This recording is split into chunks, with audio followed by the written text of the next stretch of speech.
Meanwhile, fast Ah, forwarding. Oh, okay, there we go. there we go. All That right. was that was more good news. Great. There was a health scare with my older sister. Okay. So there you are, still sitting in the whole sort of like large domain haven of Gerard Rathan beneath the cloisters.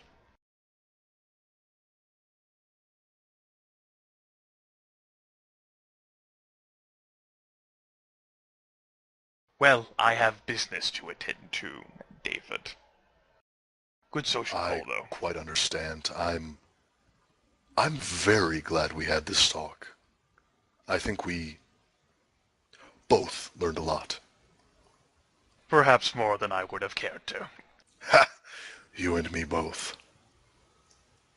You find out anything more about the Zamitzi antediluvian apparently living beneath our city, maybe you should have tried asking Sevalon about that while you had the chance. I never met him personally. Maybe your coterie should, damn it. Hindsight, right? I got it. Find an address. We'll write a letter. Dear Mr. Cerveni. Well, from what I've heard, that won't be going anywhere. We'll just... I know the address of the Vienna Chantry. I'm sure they won't mind a letter from a Nosferatu. From Uncle Smelly. Oh, right, right. I mean, all of the Tremere love Uncle Smelly. Dear Tremere. Hi, Uncle Smelly here. Could you give a message to Sevalod Cerveni for me, please? Yo, Sevalot, what's the haps? Uh, how's, Samitsi under New York? That's why you were there, right? Right? Come Hope you're on. enjoying the torture and interrogation. Your friend, Uncle Smelly. Kisses. Attach a candy to it from my pocket. It'll be wonderful, David. Rub some of your, cologne on it. He'll know. Send him photos. This is how a sunset would... This is how a sunset would look if you were here. Wish you were here. Bye. Right, alright, well, I'll be seeing you. Gerard nods. And, shows him the way out. And, David will head on out. That actually was a very good talk, as far as he's concerned. And then I suppose David's just going to spend the rest of the night, and perhaps the beginning of the next night as well, just reflecting, maybe rechecking the emergency exits, staring at the camera footage, thinking about the fact that it might be a Zamitzi antediluvian living beneath New York City. And trying to practice Protean the whole time. Prior to that conversation, David actually hadn't really considered how important being able to melt into the earth might be. Could be helpful. Could be crazy fucking helpful. So yeah, now he's not just working towards the claws. He's working towards the whole thing. Okay. Alternate time loop over. Meanwhile, back in a hotel here in southern Astoria, Marcus is in the shower, frantically scrubbing. Byron's reading a newspaper. And Joseph knocks on the door to enter the room. Well, Byron checks to make sure it's who he thinks. I don't know who else it would be. Opens up the door. Says, "Hey, Joseph. Glad you could join us." Hello.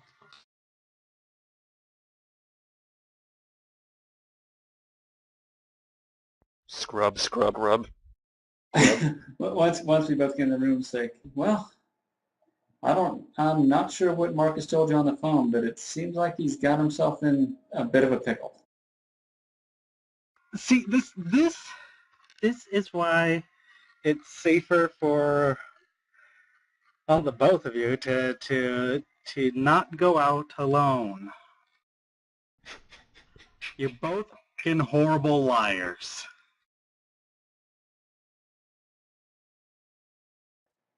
I'll just raise an eyebrow. Say, all right, if you say so. What did he tell you?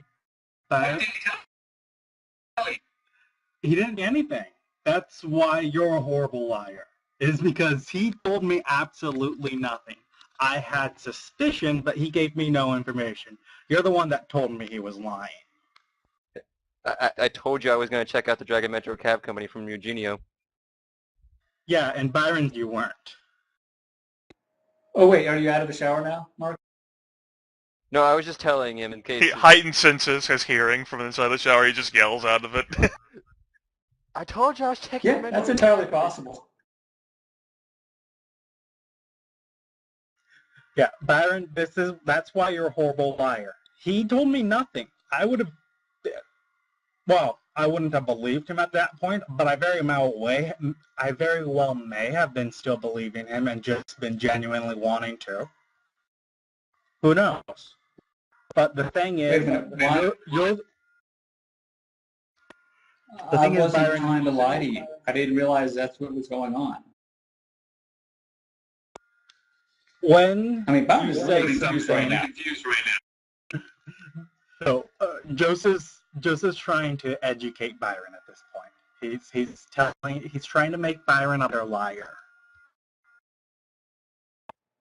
That's A priest is fine. How But- nice of him. But I mean, Byron's just going to look. You're talking to the wrong guy here. It's fine. Don't worry about it. All right. Because quite frankly, Byron, yeah, he's flubbed a couple lies, but he's a pretty darn good liar.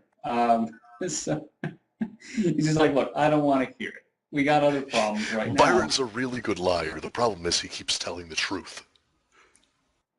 That's it. I mean, he's tried to lie once or twice. I think he failed that first time with the sheriff way back when. Yeah, Joseph still remembers a time that Byron threw him under the bus. That was a glorious time. Good Yeah, times, everybody. back in the good old days. Back in the halcyon days of session 3 and 4. He Back remembers when our that bus worst going over problems were him. just some cute girl that was a thin blood, maybe. Anyway, Marcus is just going to exit the shadow at this point. Exit the shadows! Exit the shit. He's a Lasombra! No, or the shower. or anyone with obfuscate. Or anyone with legs, because anyone with legs can walk into shadows in the first place. Bullshit! You need disciplines. Maybe even disciplines. Anyway, Marcus just has pants on, but has his shirt slung over his shoulder. I find it hilarious that you felt the need to specify that he has pants on. Just being certain. Anyway, he's gonna... Then let's not get about who lied to whom. We have a bigger problems. There's a fucking ghoul rat at the Majestic. Yeah, Killed that's it. what Yeah, I'm and I think I heard one.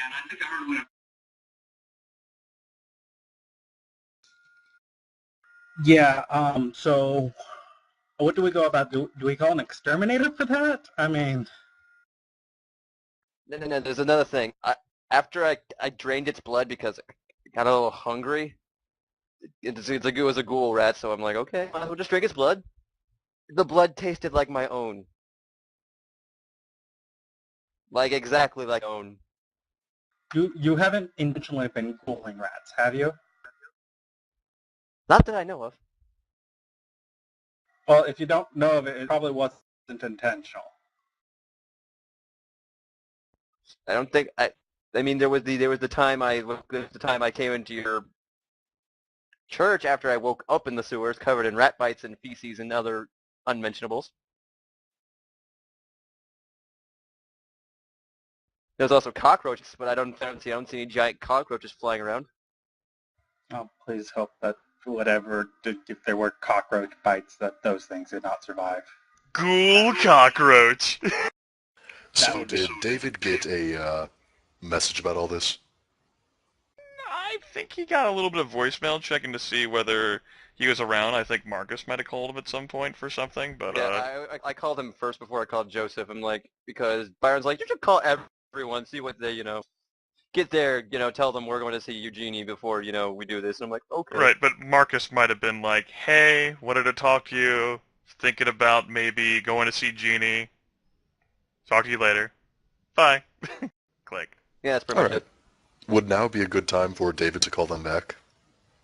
Sure. Why not? All right. Pick up the phone, motherfucker. Ring, ring. Marcus will All answer of our phones speakerphone. go off simultaneously. Marcus will answer his phone and say, yes. Hey, you want to talk? We got bigger fish to fry. I don't even know what I was called you about earlier. Something about Eugenie, but whatever. There was a ghoul rat at the Majestic. Oh, Killed it.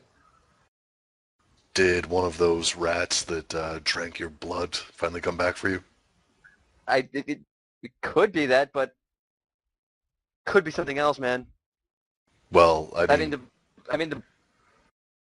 I know that the Nosferatu tend to keep animal ghouls. When you feed a rat vampire blood, they tend to grow kind of gigantic.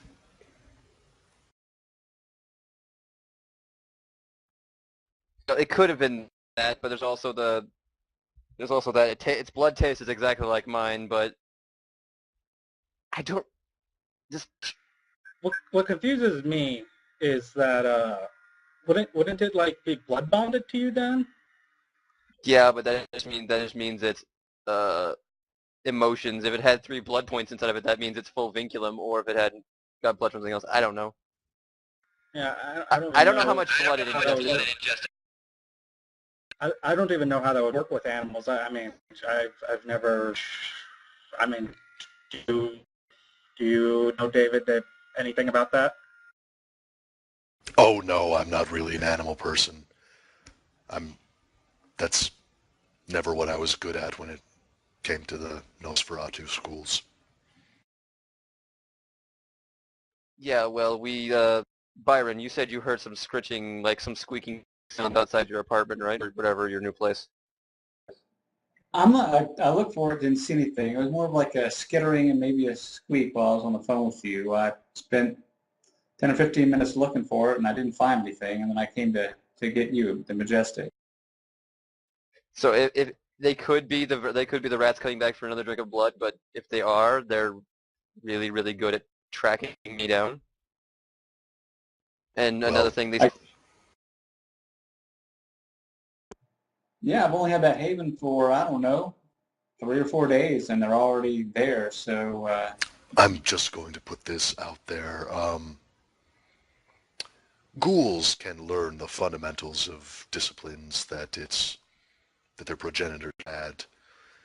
It's not impossible that there are a whole bunch of ghoul rats out there with a hankering for your blood and super smell.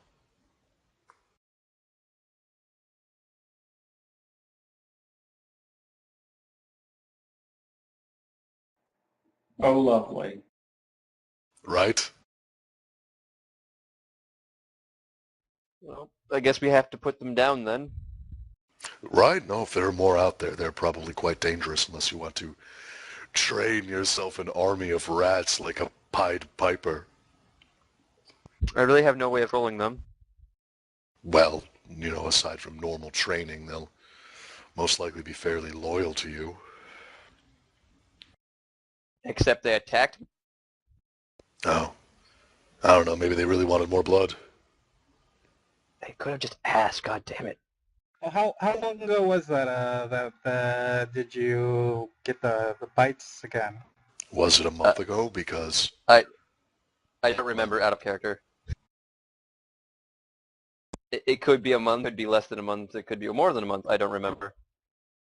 Well, either which way, it could be they just ran out of blood. Well, it And so tasted to me.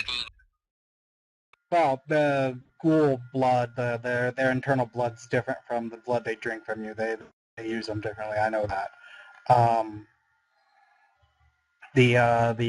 But if they ran out of blood they use, they may very well be essentially frenzying or close to it.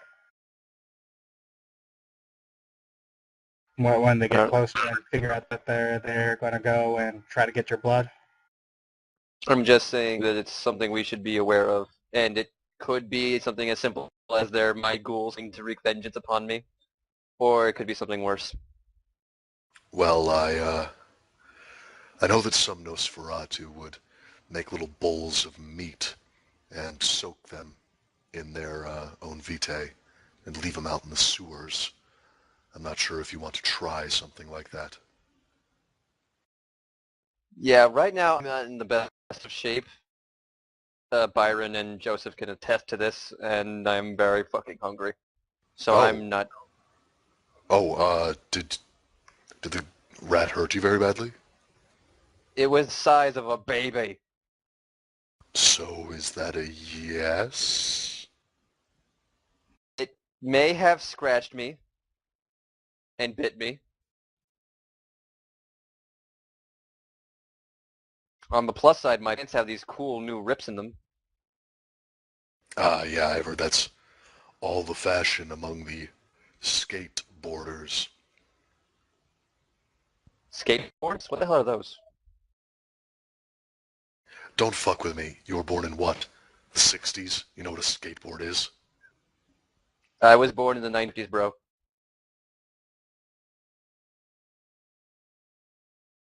Huh. I always thought you were younger than that. I was born March of 1953. In fact, my birthday was last month.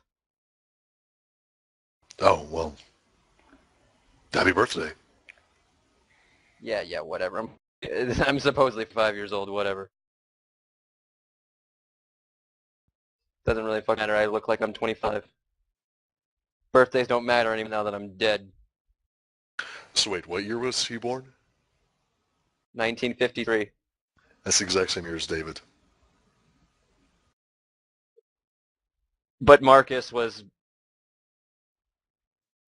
embraced a lot of... Yeah, he was embraced younger than David was. David was 29 when he was embraced. Anyway, that's just the whole rat scenario. How are you?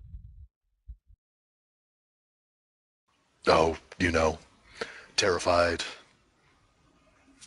There's monsters around every corner and the city's tearing itself apart. Same old, same old. Good. Thanks for calling. Yeah, if there's anything you need me to do, just give me the heads up. Oh, yeah. Byron? Yeah, what? What should we say now? Yeah, sure.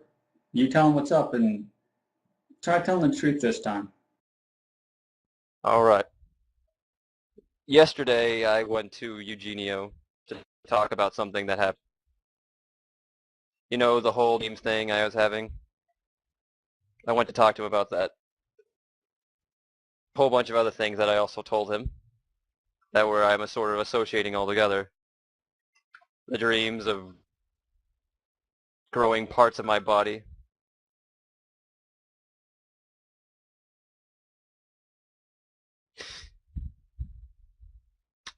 Parts of my body becoming like branches, brambling off and falling off, becoming like that fucking thing. Yeah, I know the dreams. The phantom heartbeat in my chest where the Yes, rock I'm was put. having the same symptoms. Yeah, but there's something else. Do you randomly feel during the night hungrier at times? No? I just randomly sometimes I'll wake up even hungrier than I should be.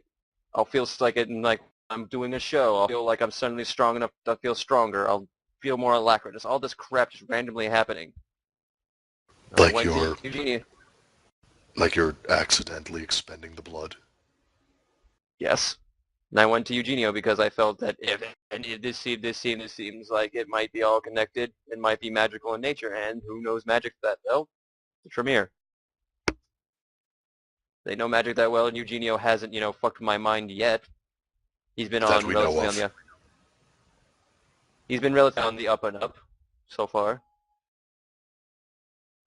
And the conversation eventually turned towards the Blackstone, and he asked me if we've had any contact with it or seen it or talked about it recently, and I lied to him. I believe he knows I lied to him.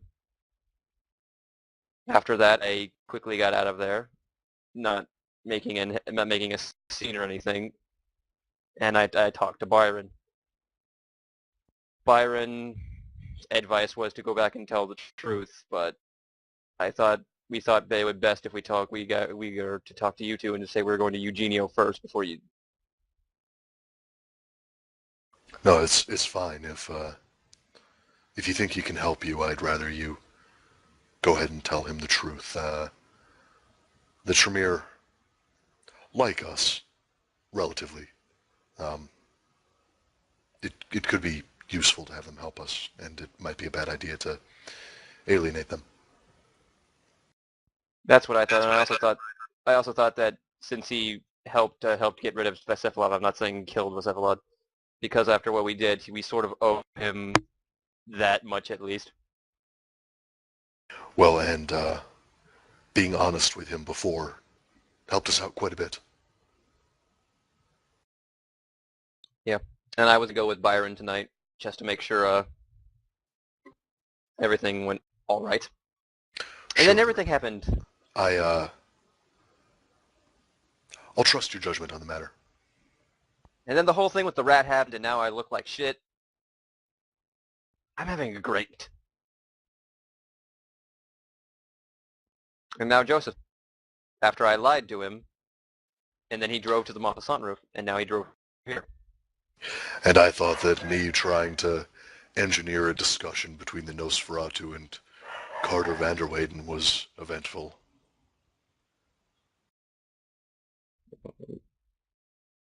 Joseph? We're on speakerphone, right?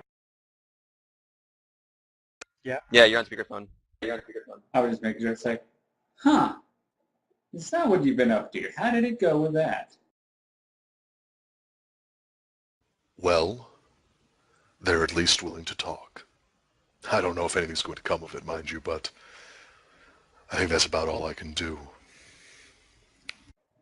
Right, because I actually gave Valentine a call, and I was going to offer him my help, not the coder's help, with Carter Vanderweyden as well, and I was told to contact Carter Vanderweyden directly, of course. I haven't done that yet, but it seems like you're already on it.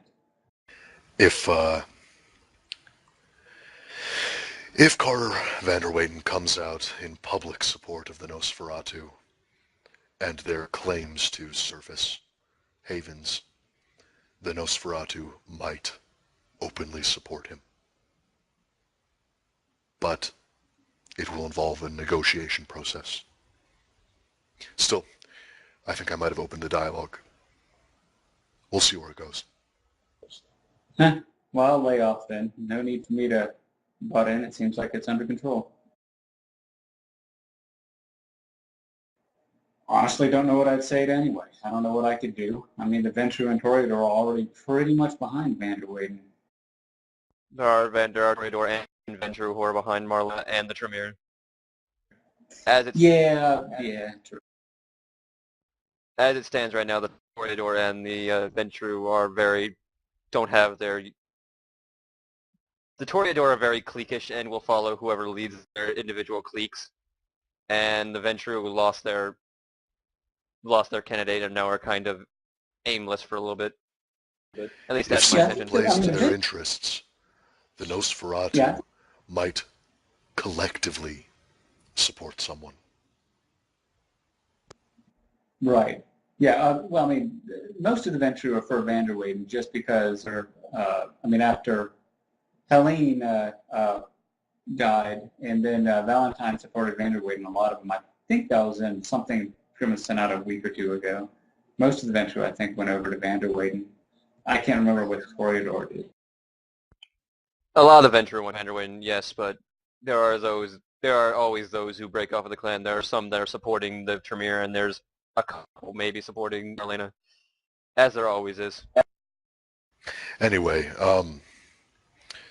if everything goes well, we might be able to publicly support Vanderweyden. If it doesn't, and it very well might not, then the situation won't have changed. It'll just be the same as it was before. You play quiet, Joseph. What's your take on all of this? My take is that I don't know how. It all depends on how the talks with the Nosferatu and the and Vanderwingen go. Pretty much.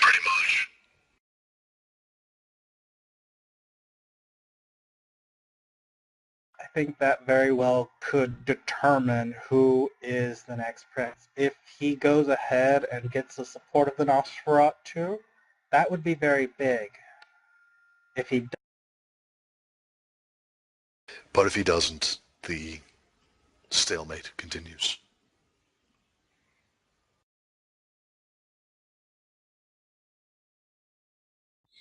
And what do you believe about this whole Eugenio escapade I'm involved in? I'd say the best bet is to just leave it. Telling him the truth isn't going to make him any happier with you, not by much. If you think you need his help to work it out in terms of getting yourself sorted out, then maybe come forward with that because, well, he'll be seeing everything in your mind. But I wouldn't offer him something free of charge. At this point, I would probably ask him to help me get through this whole problem with my thing. And if he Marcus, helped with the... you're the Yes. one who needs help, so I support your judgment 100% in this matter. If he helps me with the dreams and the heart thing, I could tell you, David, that he could help you out as well. I won't say that they're having the exact same thing, but... Well, I'm not misplacing any blood, but aside from that, I'm experiencing the same thing. And what I told Marcus is that I'm fine with whichever way he decides. I was just there for moral support. But I did tell him that getting out of the lie might not be that difficult. I mean, it's still a lie, but he can say that he lied because he wanted to get a consensus among the coterie, which is indeed what he's doing right now before he told the whole story. Or even that he was just afraid. That too. Really, Either way, I don't think I'm going to be going over there tonight because I need to feed and fix these fucking bite marks. Right. Exactly. And I don't know. I guess I'll go around and I'll try that little trick that David mentioned. I don't know if they'll go after my blood, but maybe I can get some meat and soak it, and maybe I can lure it out that way. Probably, if going to do that, maybe you shouldn't do that, Byron. We don't want any extra rat ghouls running around all over the place. Yeah, the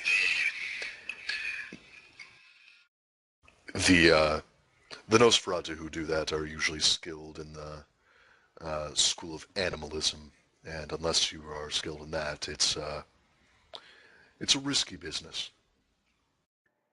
Well, I meant that I would set it out, and yeah, I'll need someone to obfuscate probably.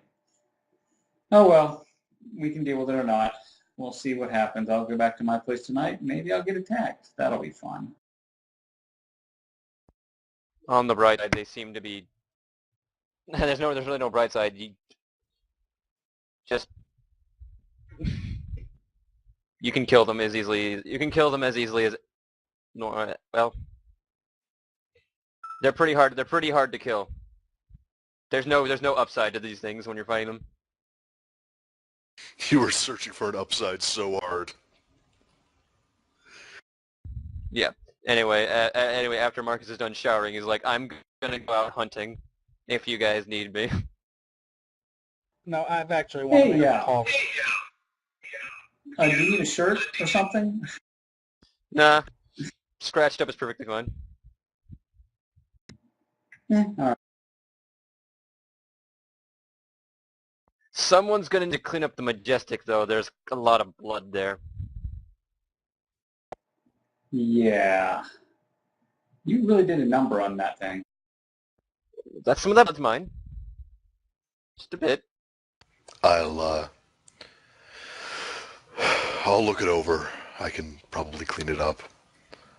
And I'm probably going to start looking for a new place to stay, like a new apartment. I've got about as good of an eye for getting rid of evidence as finding it. Okay. And in the end, it's just rat parts.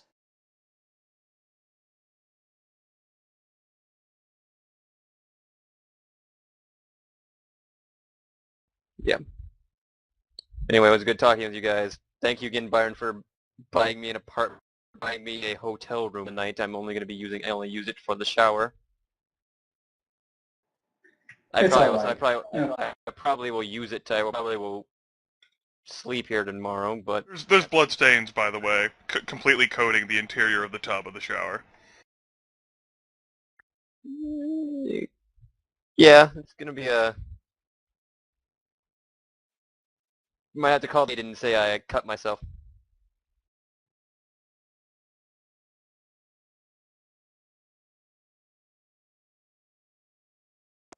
Or just leave it and walk out.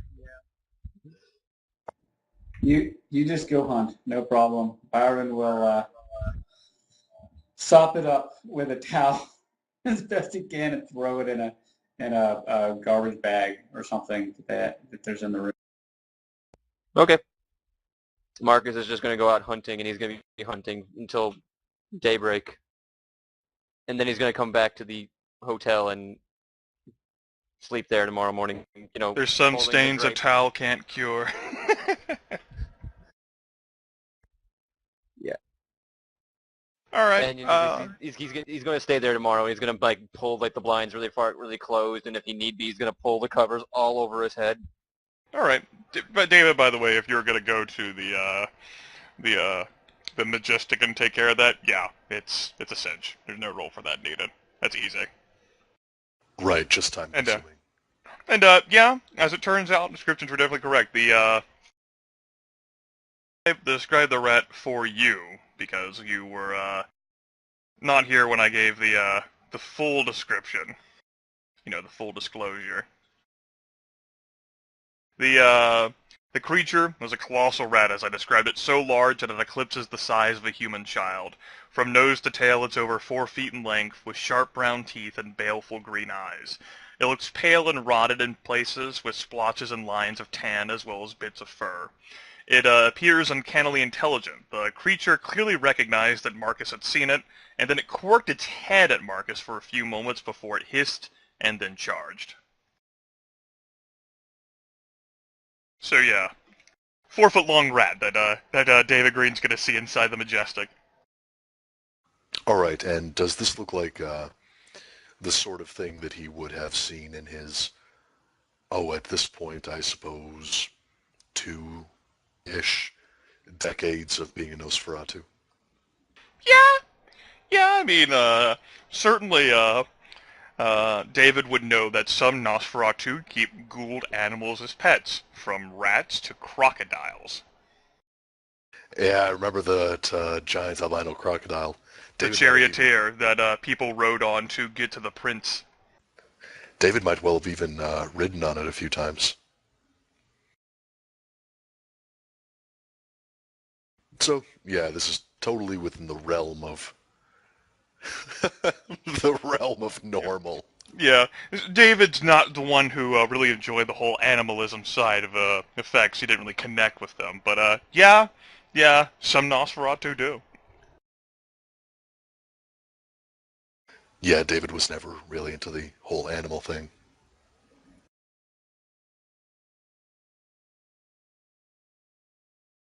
And of other clans, of course, the Gangrel connect with animals fairly well, and the Tzimisce do, too.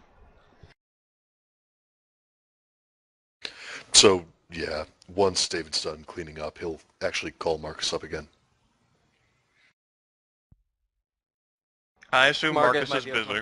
Yeah. Marcus might be a little bit either getting his Yeah.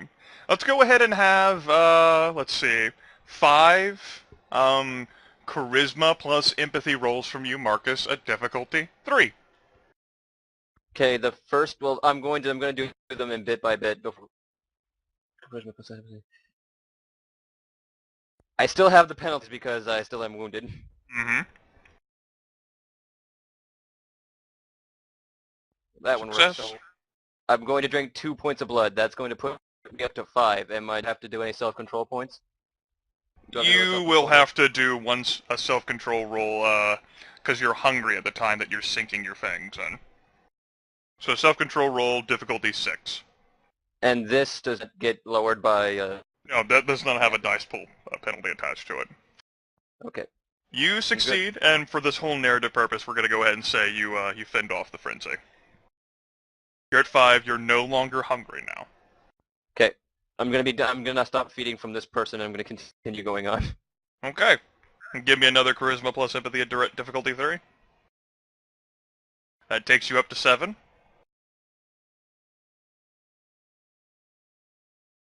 Okay, I'm gonna keep going. Okay. That takes you up to 9. And one final time. You could always heal, you know. Okay, that takes you up to 10. I'll heal after I get to the full 10. Okay, you're at the full 10 now. Okay, I'll spend the 3 point blood to heal myself up to full. Okay. It's like 5 o'clock in the morning right now.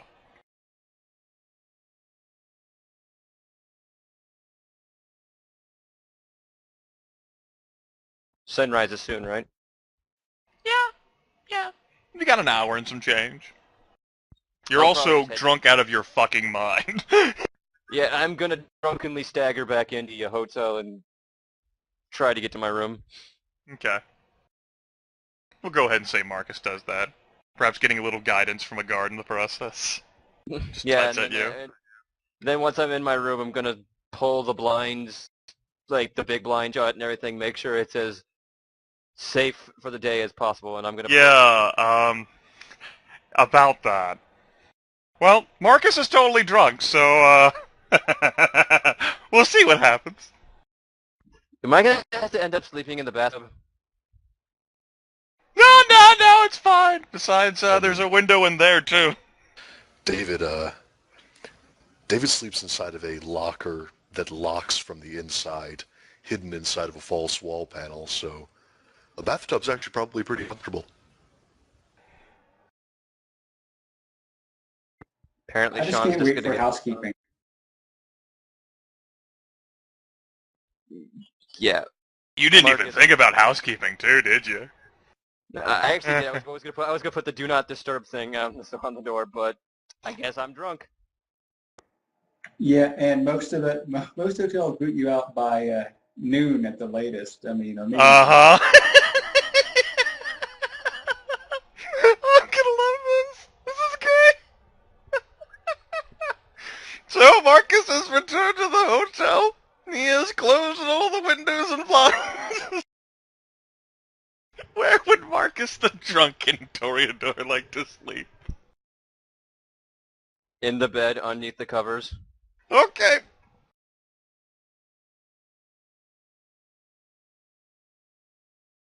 So David, you get no response from Marcus after you've cleaned up everything.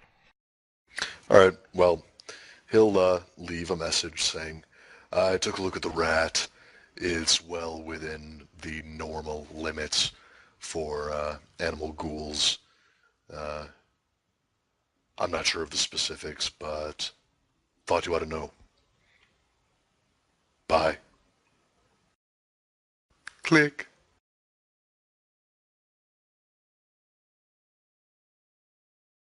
All right. And Byron and Joseph, what do you do for the rest of the mornings? The rest of the morning, rather.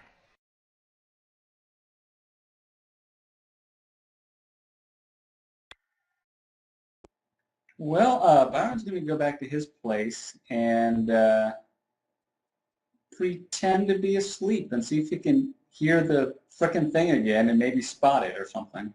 Give me hearing-based perception plus alertness at difficulty 6.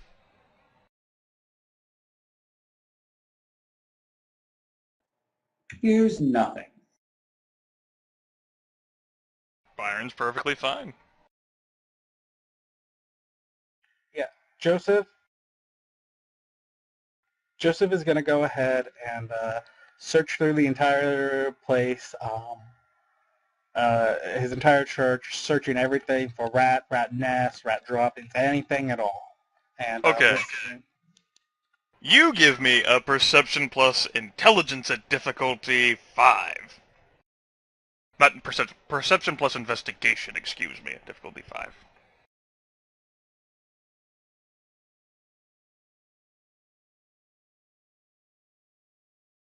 Nope, everything's fine. Joseph does find a cockroach once. It's completely within the norm.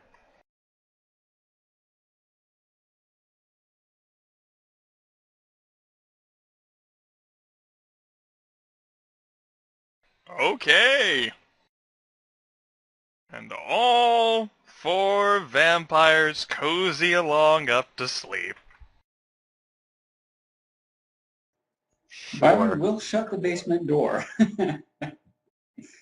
Don't know what good that'll do.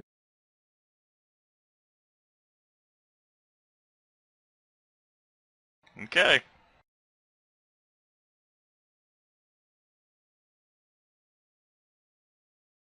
So, of course, it's the morning of Friday, April 10th, 1998. It was a good day. It was a good day.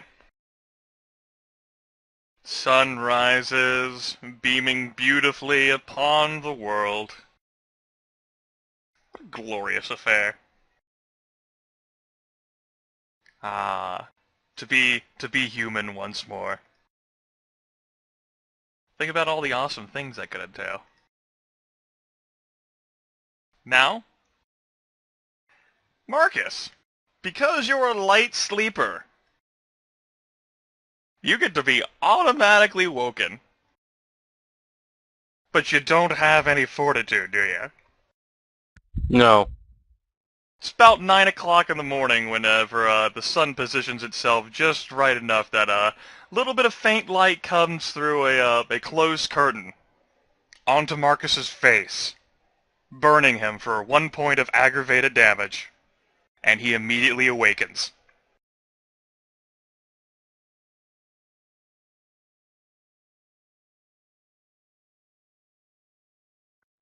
Under the bed. Marcus gets under the bed. This is the best place to sleep.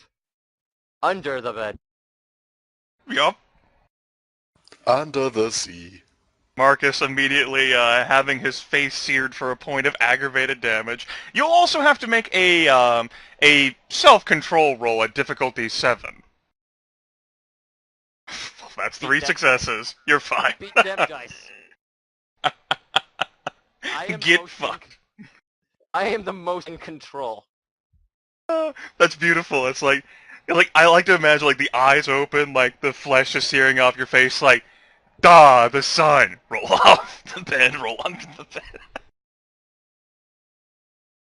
he even has the self of mind to take a pillow with him. No, I'm just bed. Hey, I could spend the 5 blood points to heal it tonight. This morning. I honestly think that spending the day somewhere comfortable is more vanity than actual comfort. I mean, you're a corpse during the day. You're not sleeping.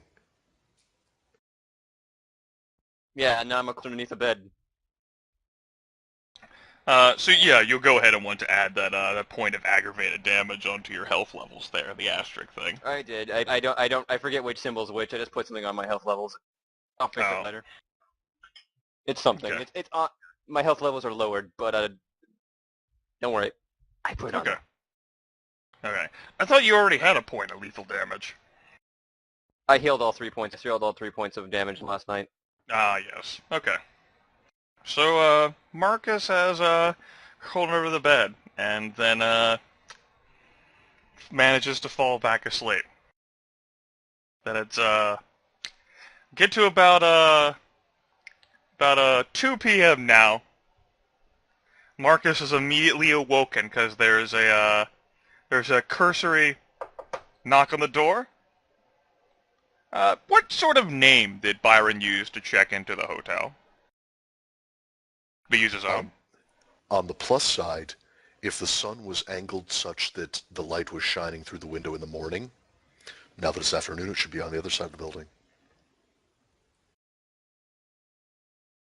Okay, which might be coming through, any windows in the hallway. Ding. Yeah, so Just saying. So yeah, Cripson, what name did Byron use to check into the hotel? Was it his own name? Was it what name? A false name? Yeah, I don't. Yeah, probably just he would. I don't think if Byron would have thought to use a false name. He just paid cash, so, and it's kind of a cheapo hotel. It's not like the best Yeah. Motel 6-ish type stuff. So there's not a hallway outside. It if it's one of these, it just leads directly out to the wide outside. There's a little walkway with an awning and everything. I love it. That's great. That's great. Yeah, that's what it is. I mean, that's what I had in my mind. I'm not thinking of something that's difficult for you. We're going You're with it. You're making life difficult for Marcus, though. All right then. In that case, about 2 p.m. Mr. Rand.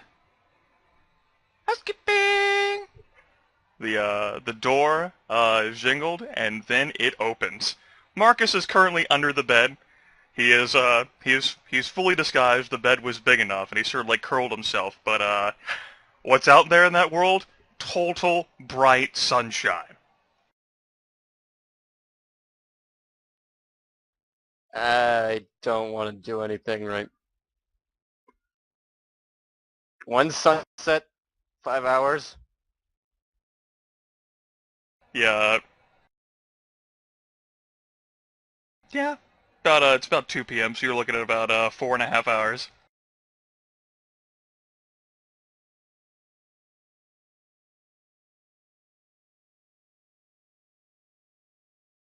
So, She opened the chest. She's opened the door, right?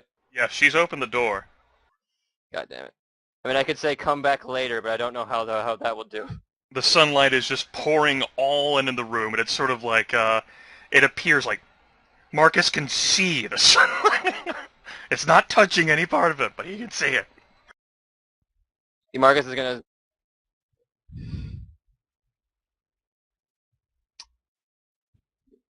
I think Marcus is not gonna say anything. He's just gonna be quiet.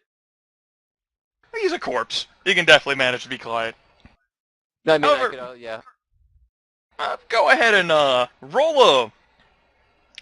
just go ahead and, for giggles, roll a 1d2 for me to simulate a coin flip, Jordan. Hope one was good. Okay.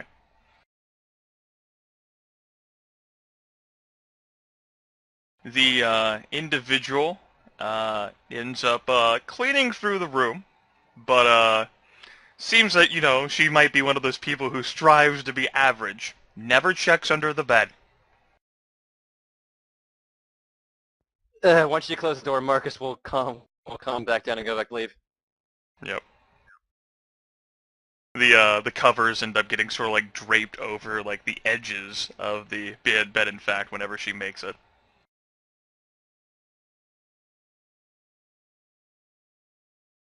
And Marcus is able to fall back asleep. Yeah, and I think Marcus will spend the 5 blood points to heal that aggro hit damage. In addition to that extra point of blood whenever he awakens. Yeah, so he'll be down to 20 awakens. Yeah. Sunset is at 7:30 p.m. You 4 vampires awaken at 11:35 p.m. Spending a point of blood in the process. Of course, Marcus has to fix his aggravated damage, meaning he is hungry again.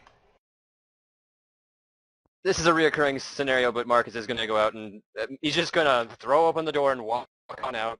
Not say anything to anyone and just keep going. Oh. Oh. Well, no, he's gonna sneak out. Yes, he's gonna swag on out. No, not after the day he's had. Oh, well. Go ahead and do another 1d2 coin flip for me, Jordan. Okay. Jordan, Marcus leaves without incident. Okay. Because if there's an incident, that person might end up dead. Marcus is able to... thankfully, no one had checked into the room while Marcus was asleep. I was waiting for that, actually. Thankfully, this is awkward. Well, it's time for a light snack. Yeah. And by light snack, I'm going to hunt twice before doing anything else tonight. Okay. At least. That'll be fine. No rules are necessary for you. Tonight is a happening night. It's a Friday night. But that'll take care of you for 2 hours. You can make the self-control roll at difficulty 6, though. Now here's the time. I'll probably fail this one. Don't do it. I did it. Well, there are 2 options now.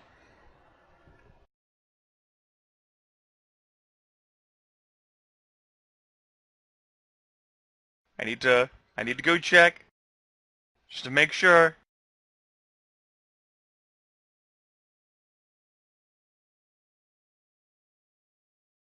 Okay. After this duration, once 5, 6... Failure means the character goes into an emotional rampage, doing exactly what she wants to do, with no worries of later repercussions. I guess he's probably going to feed.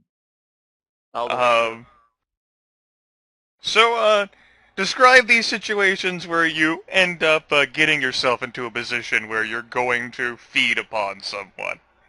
Whether it's, in like a bathroom and in like a shady corner, or... Yeah, it's mostly in the women's bathroom or in a shady corner. So I guess tonight he takes a girl to the bathroom, gets everything, and then just bites her neck and keeps biting her neck. He bites her neck so much, in fact, that she's probably going to die.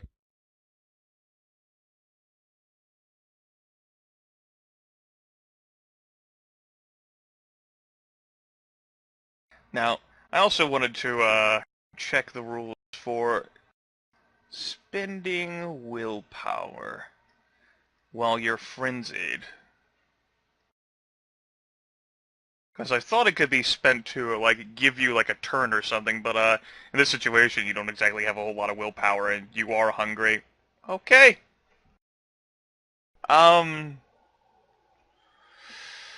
You forcefully take 3 points of blood from her. That's going to bring you to 5. I'm going to allow you 1 more self-control roll at difficulty 6, now that you're not hungry, to try to regain control of yourself.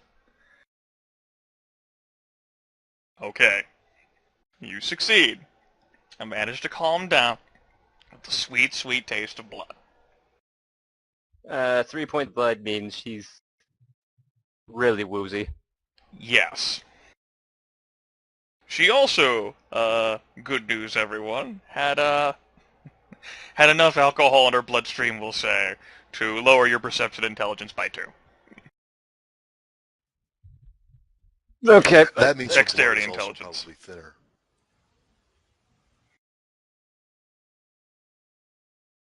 Alright, that takes care of the first hour. Alright, Byron, David, Joseph, you've all awoken. Nothing has changed, no sort of external stimuli that would be a problem. What would you 3 like to do?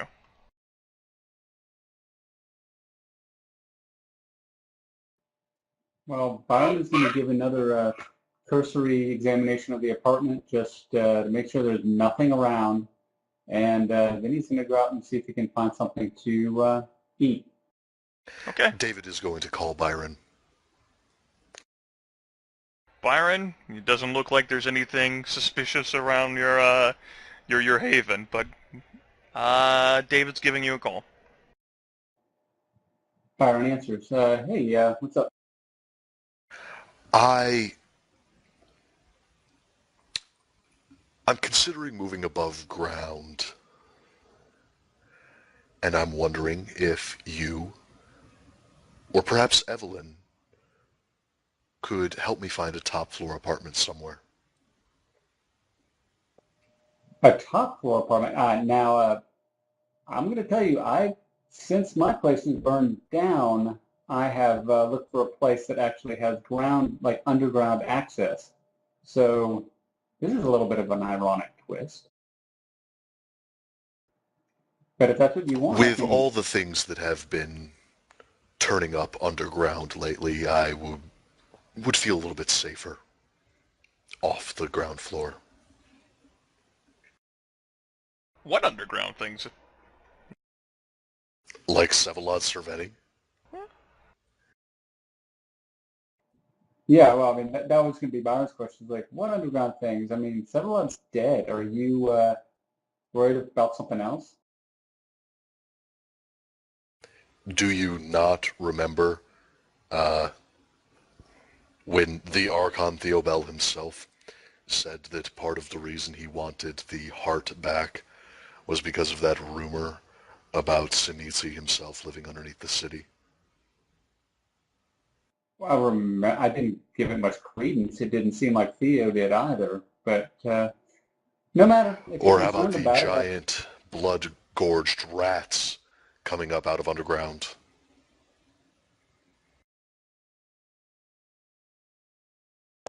Anyway, yeah, there is that. I obviously would have a little bit of a hard time finding any sort of apartment. And it doesn't, honestly, it doesn't even need to be an apartment. An old clock tower, a firehouse, and anything would work. I'm not terribly picky.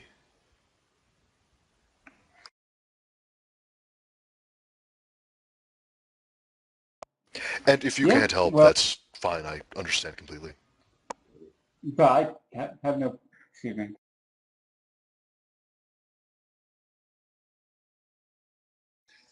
Sorry about that.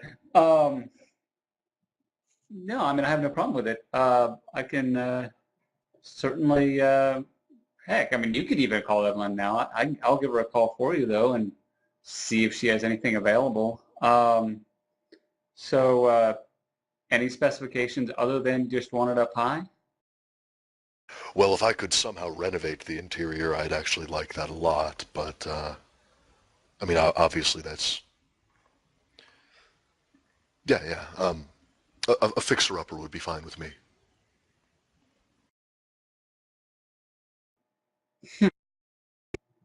Well, I do think that we, towards the north of Astoria, we near where the realty office is, I believe there's some warehouses and stuff down near the docks. What about that? That could be perfect. I might convert one into a loft. There If, you go. and Evelyn doesn't have to get back to me on it immediately. I understand that she's a busy woman. But if in the next few days she could get me a few listings, I'd really appreciate it. Sure. I mean, if we don't have anything available, I'm sure she'll know how to get in touch with someone that has them. There are now I do know a little bit about this in New York. There are quite a few vacant warehouses just because of some business going overseas and stuff. So she'll be able We to get might uh, that. we might be able to grab one of the ones in Steinway, but I'd rather not Yeah. be outside of our domain. You Yeah, you know understand? what's funny? When I was looking for a haven, that was the first place I looked is up there near LaGuardia actually.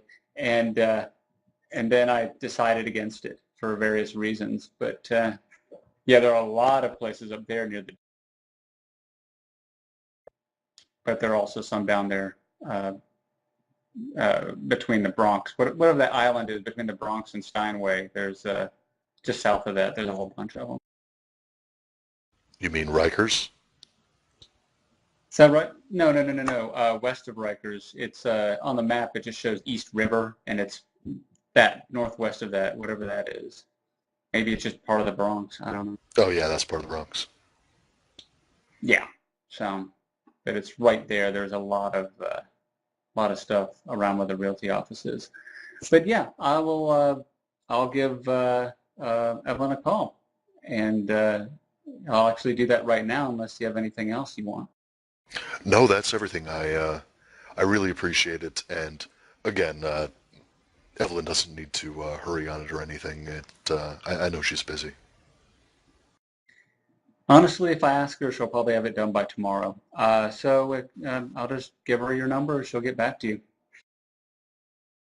Thanks, Byron. I really appreciate the help on this. No problem. No problem.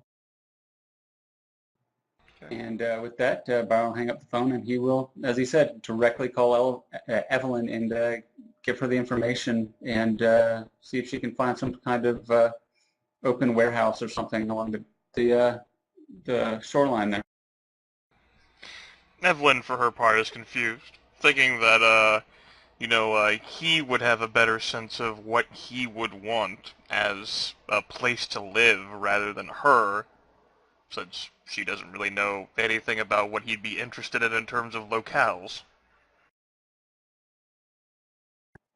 Byron will say, well, I would get 4 or 5 different ones if it's not too much. And he said you don't have to rush. A few days would be fine whenever you find the time. I would suspect he'd want something that probably has more than one exit, and it's perhaps in a more out-of-the-way area, not a thoroughfare. But he has ways of not being noticed, so whatever you come up with, just give him something along those lines. Okay. You can always call him and ask him for more information as well. I'm sure he would give it to you. I see. Well, she agrees. She'll try. Yep. Thanks. I appreciate it. Joseph, what's the priest doing?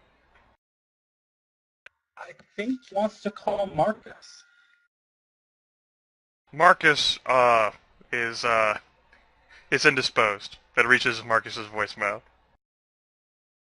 Well, then he'll be sitting around because that kind of worries him. He wanted to make sure Marcus wasn't going to go running off doing something stupid.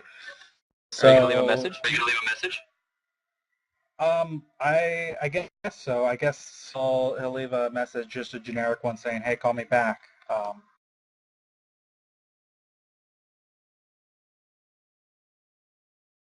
Okay.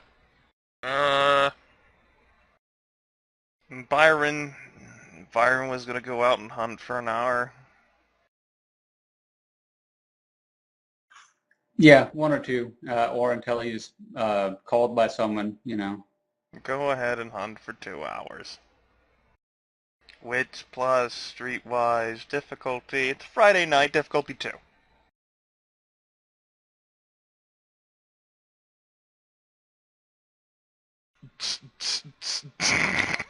Wow. And that's a fail. Wow. Yeah. Byron fails on his first hour. It's a Friday night, he can't find a catch. Baby, Man. please. Baby, please.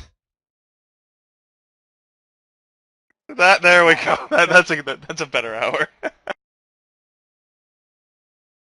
So it's like 1:45 a.m. for Byron's life now. Marcus, you've managed to recover. You temporarily had a flash of anger there. You just managed to calm yourself down with blood, leaving the bathroom. You do have a voicemail message from Joseph, generic one. And as a matter of fact, David apparently had called you earlier too. Sometime, Okay, technically yesterday now. David left you a voicemail to tell you that the Majestic's clear now. Good. I'll call Joseph now. Hello. You wanted to talk? Yeah, I wanted to if you were gonna run off and be talking to the Tremere, I wanted to go ahead and go with you if you didn't mind. Well, we can do that a bit later. I'm hunting right now. I'm out hunting right now. Well, as okay. Well, as evident by his slightly slurred speech. okay, well, whenever you get a little bit sobered up, just go ahead and call me. I just want to be there. Well, if you decide to do it, if you decide to do it, when you decide to do it, whatever. Just Okay. I'll call you. Okay. Ladies. There we go. Is Marcus going to How you hunt for doing? 2 more hours? He'll hunt for 1 more hour. Okay. I don't think his blood alcohol level could handle 2 more hours. All right. Let's say that he remains constant. Then the hour passes, but he drinks enough to get him back down to losing 2 dice of dexterity intelligence, and he's up to 7 in his blood pool. No need for a roll. Okay. And it's Now, what, like 1:45 now? yeah, you're on the same time frame as Byron is. David, what you want to do after you called Byron? Well, I guess now's as good of a time as any to kind of put it out on Shreknet that he's willing to tutor people in Protean.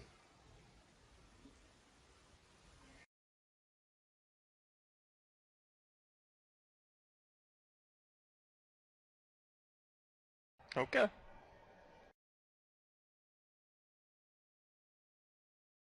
Who are you? How good of a teacher are you? How long have you known Protean? Can you really teach people Protean? What can you do in Protean? Can we really trust learning Protean? Isn't that like a gangrel thing? He'll say that he's basically a novice, and that he can't promise he's a very good teacher, but he's willing to teach it. What do you want for it? What do we do? How do we meet with you? So there's basically just a frenzy of people wanting to learn it. And just, you're just like a Nosferatu BBS man. You have people posting in from like outside of New York City, the metropolitan. Right, he'll specify that it's an NYC only offer. Oh. Damn. And specifically the 5 boroughs. Okay. This isn't available in New Jersey. No, there's no fucking way he's going to New Jersey. And not because of the Sabbat, but because it's New fucking Jersey. Damn, those Sabat anti-tribute Nosferatu will be so sad. Alright, there appears to be, well, there's probably about 24 Nosferatu in the city. 6 less now with what's happened to the group of 6. And of them, about half of them are interested in learning Protean. So we'll say 9. All right. David is actually willing to teach them as a group if they want. That might be really taxing on David for something that he's just learned. That's fair. Well, then he'll see what they're willing to offer because, I mean, he's totally willing to just sort of generically accept a boon, but he's not sure what they have to offer. I mean, that gets back to your point, like, what do you want? He's Hey, legitimately... animalism. No, he doesn't want animalism. But he's totally willing to accept a generic boon if they don't have anything they want to teach him, but he'll ask if they have any disciplines that they might want to teach. He'll even suggest that maybe they want to kind of make a get-together or like an exchange of some kind where Nosferatu tutor other Nosferatu to strengthen the clan as a whole. Just, as an idea. Well, this ends up getting pitched back. What do you want to learn, Protean man? Proteus. Protato. Well, he'll say that he's interested in auspex and learning the scary face technique that some Toreador can do. This results in lots of joking and laughter about the concept of Toreadors doing a scary face compared to a Nosferatu. That's legit.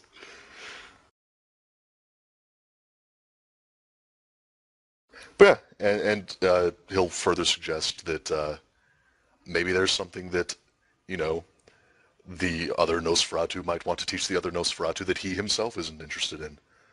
Basically, he's suggesting Nosferatu school. All these individual, like, Nosferatu band together to defeat the Niktuku. Everyone, let's see in the dark. Just, you know, not in so many words. Right. Okay. People might dwell and think on that. Who knows? Oh yeah, no, I mean, it isn't even necessarily something that he's suggesting that, like, they do this week. Just, you know, an idea. I mean, wouldn't it be beneficial for the Nosferatu to just fucking teach each other shit? They've definitely been doing a lot of that, you know, throughout the years, so, hey, yeah, certainly a cool idea.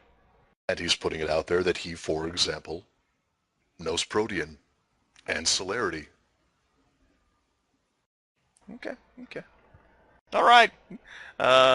We'll go ahead and say that consumed 2 hours of David Green's time. Right. What are you gonna do? He's got clarifications, and he's got to, you know, edit his post to specify that, no, seriously, this is only fucking New York.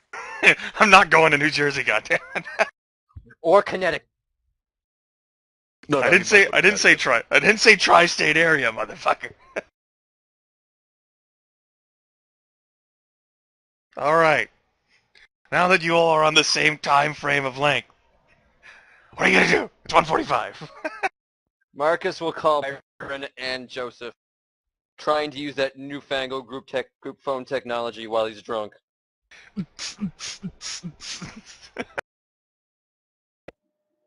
Hey Marcus, how you doing? What's up? How you doing? Yeah, I know exactly how you're doing. So, did you want to, why are you calling? I wanted to know if you want to go see that Eugenio and tell him the truth with me. I know Joseph wants to. I thought I called him with this thing. I'm here. Maybe this should be put off until tomorrow. At the very least, gotta put it off for a few hours. Okay, man. It's your call.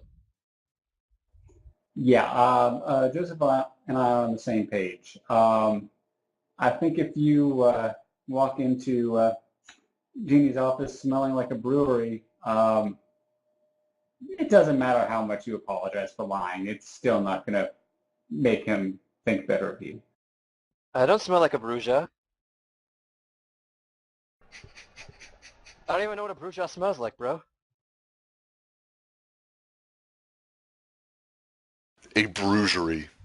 That's, you know, like a place Is that where like you a store bruja. Is that like yeah, a it's what they bottle bruja? bruja, right. Anyway, you make a good point. You want to? Well, I want to continue learning the aspects tonight.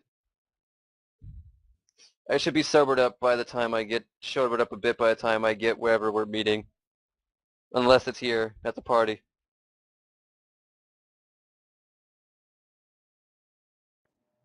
Let's just meet at the realty office. Okay. And I think that's Marcus and Byron do for the rest of the evening.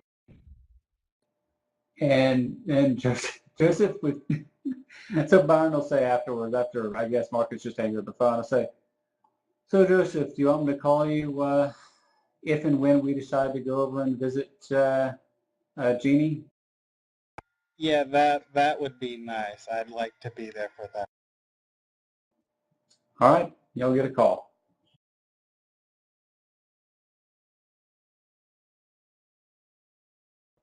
So that's what we're going to be doing for the next few hours. I mean, it's already 1 o'clock. It'd be like 3 o'clock at least. So they might need to wait till tomorrow anyway, now that I'm doing the math in my head. Probably. It'd probably be a bad idea to go to the Maupassant room at 3 a.m. anyways. Well, I mean, vampires only have so much time in which they can act, so, I mean, when else are you going to be able to schedule it in, right? I'm just thinking, when is dawn? You said it was like 6 o'clock a few days. It is, dawn is at, slightly before 6:30 in the morning. All right, well, we would have enough time if we left at 3 then. So. We have like 3.5 hours. Mm-hmm. Yeah, I'm just figuring. I mean, we're not going to be there for. Hopefully, we're not going to be there for more than half hour or so. Probably not. I mean, Marcus is sobered up by now because he loses a drink every hour. Right. All right. Well, after we're done, then Byron will give Joseph a call, and with a derisive look at Marcus, maybe you should have been drunk for this. Would you mind picking us up? Well, Joe's got 2 hours to do something. He actually wants to do something during that time. Okay. He wants Lizalicious up, and the 2 other Malkavians that live in Flushings, if he has their numbers, he wants to call them up, and he wants to start getting in contact with other Malkavians. Well, up to this point, I don't think Joseph has any more than, like, say, a passing knowledge of the Red Rocket, Yoshida, and Izumi there. So perhaps not their numbers, but Lizalicious, his number would be known. And he more exerts the, like, when you look at, say, Carter Vanderweyden, you know the insanity must be there somewhere, but you can't quite identify it. Lizalicious, it is clear the embrace has touched him more than other children of Malkav. So, in other words, don't wear something I wouldn't want to get fish on. Something like that. But you learned dementation from him, so maybe he's not such a bad guy. Well, I mean, I did learn how to be crazy from him. You learned how to make crazy contagious. Yeah, you learned how to make crazy happen, not how to be crazy.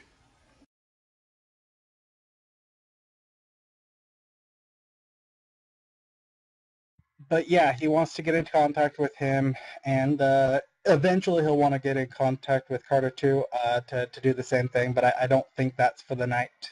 I think he'll put that off for just a little bit longer.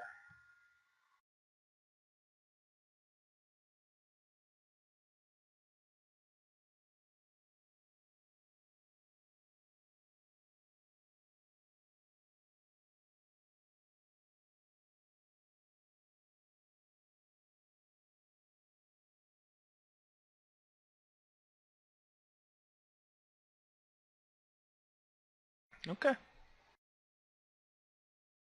So we're not going tonight?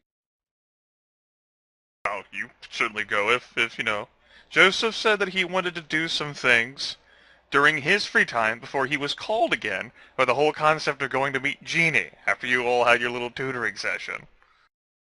Joseph wants to try to talk to Malkavians. Lizalicious is, indisposed at the moment. He might be having a moment. Like Joseph has from time to time. Well, in that case, he'll be walking around Flushing, seeing if he can do anything to get in contact with, well, any of the vampires in the area, but specifically the Malkavians, whether he can pick up something or anything at all. Not expecting anything, just if he can notice things.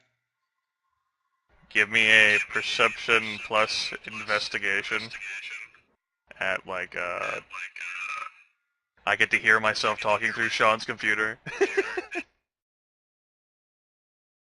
Sorry, my button seems to be sticking. Oh my. Give me a perception plus investigation of, like, difficulty 6.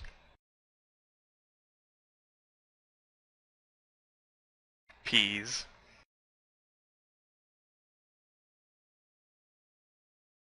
It looks like 3 successes.